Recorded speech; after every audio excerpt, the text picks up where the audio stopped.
दोस्तों आज इस वीडियो में हम जानेंगे सीखेंगे कि आखिरकार शेयर डॉट मार्केट एप्लीकेशन से आईपीओ अप्लाई कैसे करें। अगर आप शेयर डॉट मार्केट एप्लीकेशन से आईपीओ अप्लाई करना चाहते हैं और आप जानना चाहते हैं कि आईपीओ अप्लाई करने का क्या तरीका है, कैसे अप्लाई किया जाता है और सारी जानकारी, तो बस आप वीडियो को ध्यान से देखिए तभी आप समझ पाएंगे शेयर डॉट मार्केट एप्लीकेशन में आईपीओ अप्लाई करने का क्या प्रोसेस है और कैसा तरीका होता है। सबसे पहले आपको अपने मोबाइल में शेयर डॉट मार्केट एप्लीकेशन को डाउनलोड करना होगा। इसका लिंक मैंने आपको वीडियो के डिस्क्रिप्शन में दे दिया है। आप इस लिंक पर क्लिक करके शेयर डॉट मार्केट एप्लीकेशन को लेटेस्ट वर्जन में डाउनलोड करिए और उसके अंदर आप पहले अपना अकाउंट बना लीजिए। जैसे आपका अकाउंट बन जाएगा, बन जाने के बाद आप इसे ओपन करिए शेयर डॉट मार्केट। जैसे आप इसे ओपन करेंगे आप यहाँ पर अपना फिंगर अटैच कर दीजिए। जैसे आप फिंगर अटैच कर देंगे आपका शेयर डॉट मार्केट इस तरीके से अपना एप्लीकेशन आपका दिखाई देना स्टार्ट हो जाएगा। अब यहाँ पर आपको बहुत सारे आईपीओ दिखाई देंगे, लेकिन अभी आप यहाँ पर देखिए कोई भी हमें आईपीओ नहीं दिखाई दे रहा है। तो यहाँ पर आपको मिल जाएगा डिस्कवर, आप डिस्कवर पर क्लिक करिए। जैसे आप इस पर क्लिक करेंगे यहाँ पर देखिएगा आईपीओज और यहाँ पर देखिए 17 ओपन। इस वक्त आईपीओ अभी ओपन है 17। तो यहाँ पर मिलेगा आईपीओज, आप इस पर क्लिक करिए। जैसे आप इस पर क्लिक करेंगे आपके सामने बहुत सारे आईपीओ निकल के आ जाएंगे जो इस वक्त ओपन होंगे या आप कह सकते हैं एक्टिव होंगे, जिसमें आप अप्लाई कर सकते हैं। तो यहाँ पर देखिएगा बहुत सारे आईपीओ हमारे सामने आ चुके हैं। यहाँ पर आईपीओ आपको दो कैटेगरी के दिखाई देंगे। एक आईपीओ होता है आपका मेन बोर्ड जिसे कहते हैं, जिसे आप कह सकते हैं मेन बोर्ड आईपीओ या आपका रेगुलर आईपीओ, और एक होता है आपका एसएमई आईपीओ यानी कि छोटी कंपनियों को आईपीओ और मीडियम एंड बड़ी कंपनियों के आईपीओ। तो यहाँ पर आप देखिएगा जो आपका मिनिमम इन्वेस्टमेंट 10,000 से लेकर 20,000 या 30,000 के बीच में कराते हैं वो आपके मेन बोर्ड आईपीओ होते हैं, और जो आईपीओ के अंदर आपको 1 लाख रुपए से ज़्यादा का इन्वेस्टमेंट करने के लिए कहते हैं वो आपके एसएमई आईपीओ होते हैं। तो इस बात को याद रखना। अब आप यहाँ पर चूज करिए कि आप किस आईपीओ के अंदर अप्लाई करना चाहते हैं। तो जैसे हम यहाँ पर इस वाले कंपनी में आईपीओ अप्लाई करना चाहते हैं एचडीबी फाइनेंस सर्विस लिमिटेड, हम इस पर क्लिक करेंगे। जैसे हम इस पर क्लिक करेंगे सारी जानकारी निकल के आ जाएगी। सबसे पहली जानकारी आपको यहाँ पर यह मिलेगी कि इसका प्राइस रेंज कितना रहेगा और एक लॉट का साइज कितना रहेगा, मिनिमम इन्वेस्टमेंट भी कितनी रहेगी, उसके बाद शेयर का प्राइस कितना रहेगा और ये कब से कब तक ओपन रहेगा। तो सबसे पहले बात करें कि आपका ऑफर कब से कब तक है, तो आप इसके अंदर 25 तारीख से लेकर 27 तारीख तक आप अप्लाई कर सकते हैं जो यहाँ पर बताया गया है, और कम से कम आप 14,000 रुपये इन्वेस्ट कर सकते हैं और मैक्सिमम आप 2 लाख रुपए अगर आप रिटेल कैटेगरी में आते हैं। और एक लॉट के अंदर आपको 20 शेयर मिलेंगे और शेयर का प्राइस रहेगा 700 रुपये से लेकर 740 रुपये का। उसके बाद और नीचे आएंगे तो और भी इसकी जानकारी होगी तो आप देख लेना। उसके बाद मिलेगा अप्लाई नाउ, आपको फिर अप्लाई नाउ पर क्लिक करना होगा। जैसे आप इस पर क्लिक करेंगे आपके सामने रिटेल और एचएनआई कैटेगरी सेलेक्ट हो जाएगा। अब यहाँ पर देखिएगा बताया गया है एक लॉट अप्लाई करेंगे तो एक लॉट में 20 शेयर मिलेंगे और इसका कट ऑफ प्राइस आपका सेट हुआ है। कट ऑफ प्राइस ही आपको सेट करना है। कट ऑफ प्राइस का मतलब कि इसका प्राइस है 700 रुपये से लेकर 740 का। अगर आपको शेयर 700 रुपये में नहीं मिलते हैं तो 740 में मिल जाएंगे, इसलिए कट ऑफ प्राइस आपको सेट करना चाहिए।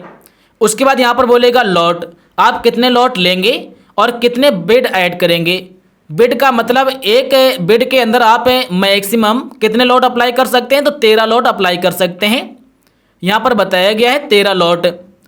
देख सकते हैं मिनिमम इन्वेस्टमेंट हो जाएगा 1,20,000 यानी कि 1,92,000 रुपये का। मिनिमम का मतलब है कि मिनिमम हो जाएगा आपका 14,000, मैक्सिमम 2 लाख रुपए। उसके बाद ज़्यादा और करना चाहते हैं तो फिर आप एचएनआई कैटेगरी में आ जाएंगे, यानी कि जो लोग बिजनेसमैन होते हैं उस कैटेगरी में। तो यहाँ पर हम क्या करेंगे, इसे हटा देंगे और एक लॉट ही हम रखेंगे। और उसके बाद बिड आप फिर से लगाना चाहते हैं तो क्लिक करके फिर से आप बिड लगा सकते हैं, तो यहाँ से हम हटा देंगे। तो इस तरीके से आपका बिड यहाँ पर सेलेक्ट हो जाएगा। पहला आपका कट ऑफ प्राइस रहेगा, कितने लॉट लेना चाहते हैं, एक लॉट में कितने शेयर मिलेंगे, और उसके बाद कट ऑफ प्राइस का मतलब हो जाता है कि आपका जो प्राइस यहाँ पर बताया गया है इसका मैक्सिमम प्राइस यहाँ पर सेट होता है, जैसे 740 रुपये। तो अब इसका प्राइस हो गया है 14,800 रुपये। पहले दिख रहा था 14,000, तो अब आप सोच रहे होंगे कि यार 800 रुपये हमारा ज़्यादा क्यों लग रहा है। तो पहले जो प्राइस दिख रहा था वो 700 रुपये के हिसाब से दिख रहा था, अब इसका प्राइस 740 रुपये के हिसाब से दिख रहा है, इसलिए 800 रुपये आपके बढ़ गए हैं। उसके बाद मिलेगा प्लेस बिड, आप इस पर क्लिक करिए। जैसे आप इस पर क्लिक करेंगे आपसे बोलेगा एंटर यूपीआई आईडी। आप यूपीआई आईडी अपना यहाँ पर डाल दीजिए, फ़ोनपे, गूगल पे, पेटीएम जो भी आप चलाते हो। लेकिन एक बात को याद रखना, यूपीआई आईडी आप वही डालेंगे जो बैंक आपके इस वाले ऐप के अंदर लिंक है, यानी कि शेयर.मार्केट में जो आपने बैंक लिंक करके रखा हुआ है उसी का यूपीआई डालिए और उसी से पैसे आप पे करिए। ऐसा ना करना कि आपका बैंक यहाँ पर लिंक है लेकिन पैसे आप पे कर रहे हैं अपने फैमिली के बैंक से, तो आपका कैंसिल हो जाएगा। तो चलो हम यहाँ पर अपना यूपीआई एंटर करते हैं और उसके बाद यहाँ से राइट पर क्लिक करके प्रोसीड टू पे पर क्लिक करते हैं। मैंने यहाँ पर यूपीआई डाल दिया, उसके बाद प्रोसीड टू पे। जैसे आप प्रोसीड टू पे करेंगे आपका यूपीआई वेरीफाई हो जाएगा और आपका नेम दिखाई देगा। उसके बाद यहाँ पर दिखाई देगा प्रोसीड टू पे, आप इस पर क्लिक करना। जैसे आप इस पर क्लिक करेंगे, क्लिक करने के बाद आपका यहाँ पर रिक्वेस्ट लग जाएगा। जैसा कि आप देख सकते हैं कि आपका जो ऑर्डर है वो यहाँ पर प्लेस हो गया है। अब यहाँ पर आपको बस इंतज़ार करना होगा पेमेंट करने के लिए। तो आपके पास 10 मिनट से लेकर 24 घंटे के बीच में आपके पास एक रिक्वेस्ट आएगा फ़ोनपे एप्लीकेशन में, जिसका आपने यूपीआई दिया होगा वहाँ पर आपके पास रिक्वेस्ट आएगा और वो आपको पेमेंट करना होगा। जैसे आप वो पेमेंट कर देंगे उसके बाद सक्सेसफुल आपका रिक्वेस्ट यहाँ पर लग जाएगा, अप्लाई हो जाएगा। तो यहाँ पर हम 1 या 2 घंटे का वेट करते हैं और हमारे पास अभी एक रिक्वेस्ट आ जाएगा। मैंने फ़ोनपे का दिया है तो हमारे फ़ोनपे पर आएगा। तो मैं यहाँ पर कम से कम 1 घंटे का वेट कर चुका हूँ और हमारे पास एक रिक्वेस्ट आ गया है। जो मैंने आईपीओ अप्लाई किया था उसका एक रिक्वेस्ट आ चुका है। जैसा कि आप देख पा रहे होंगे हमारे पास रिक्वेस्ट आया हुआ है और उस कंपनी का नाम भी लिखा हुआ है। तो बस हमें पेमेंट करना है, तो आप इसी पर क्लिक कर देना तो पेमेंट हो जाएगा। या फिर आप चले जाएंगे अपने फ़ोनपे पर। जैसे आप फ़ोनपे पर चले जाएंगे, जाने के बाद इस तरीके से फ़ोनपे ओपन हो जाएगा और यहाँ पर आपके फ्रंट पेज पर आपको दिखाई देगा कि आपके पास ये रिक्वेस्ट आया हुआ है। अगर ना दिखाई दे तो आप अलर्ट के ऑप्शन पर क्लिक कर देना और यहाँ पर दिखाई देगा कि आपको एक अभी रिक्वेस्ट रिसीव हुआ है, तो आप इस पर क्लिक कर देना। जैसे आप इस पर क्लिक करेंगे आपको दिखाई देगा आपको पेमेंट कितने की करनी होगी। अब यहाँ पर मिलेगा पे बटन, आप पे के बटन पर क्लिक कर देना। जैसे आप पे के बटन पर क्लिक करेंगे, क्लिक करने के बाद आपके सामने ये वाला पेज आएगा और यहाँ पर मिलेगा सेटअप ऑटो पे, आपको सेटअप ऑटो पे पर क्लिक करना होगा। जैसे आप सेटअप ऑटो पे पर क्लिक करेंगे आपके सामने ये वाला पेज आएगा। अब यहाँ पर आपको पेमेंट करना होगा, जो भी आपका पेमेंट हो। तो यहाँ पर हम पेमेंट को कंप्लीट करेंगे और उसके बाद राइट करेंगे। जैसे आप राइट करेंगे, राइट करने के बाद हमारा पेमेंट यहाँ पर कंप्लीट हो जाएगा, जैसा कि देख सकते हैं। तो इस तरीके से आप आईपीओ का पेमेंट कर सकते हैं। चाहे आप किसी भी एप्लीकेशन से आईपीओ अप्लाई करें, आसानी से आपका पेमेंट हो जाएगा। और अब आपको क्या करना, अब यहाँ पर आपको सिर्फ इंतजार करना होगा कि आपका आईपीओ का अलॉटमेंट स्टेटस डेट क्या है।